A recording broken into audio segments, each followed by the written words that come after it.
لەگەڵ هەروە دێو زیاتربوونی ژمارەی کوژراوەکانی هێرشە تێرۆرکاریەکەی کە ڕادە لە بەغدا وەک کاربەدەستان دەڵێن گەیشتوتە نزیکی 300 کەس. لە واشنتۆنی پایتەختی ئەمریکا مەراسیمەکی تایبەت مومدای گرساندن بۆ قوربانیەکان ڕێکخرا.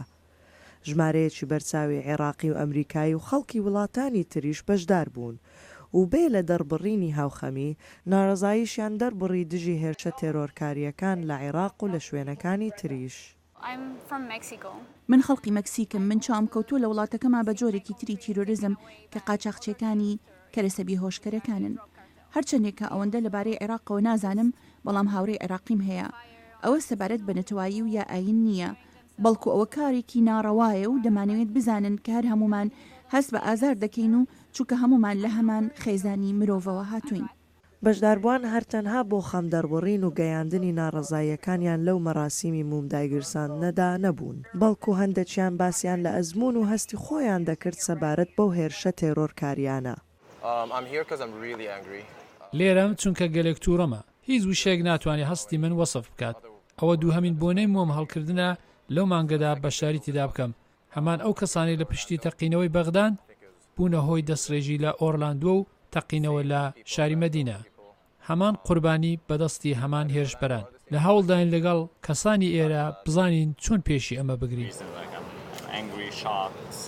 من تووڕە و سەرسوورماوم، ئەوەی منی هێناوەتە ئێرە بۆ پیشاندانی هاوسۆزیە بۆ براو خوشکە عێراقیەکانم، ئەوانەی کە هەزاران مایل لێیانەوە دوورین. ئەوەی ڕوویدا زۆر ناخۆش و دڵبریندارکەر بوو، بە تایبەت ئەوانەی کە بوونەتە قوربانی خەڵکی ئاسایی بوون، نە خەڵکی سەربازی و نە سیاسی بوون.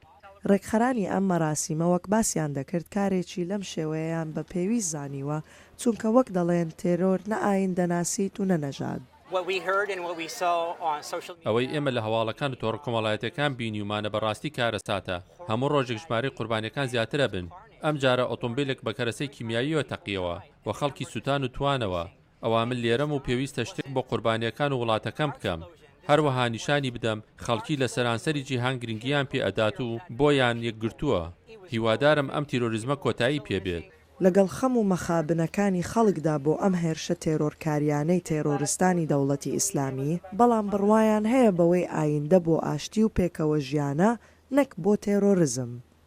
سەماد زەیی، دەنجی ئەمریکا.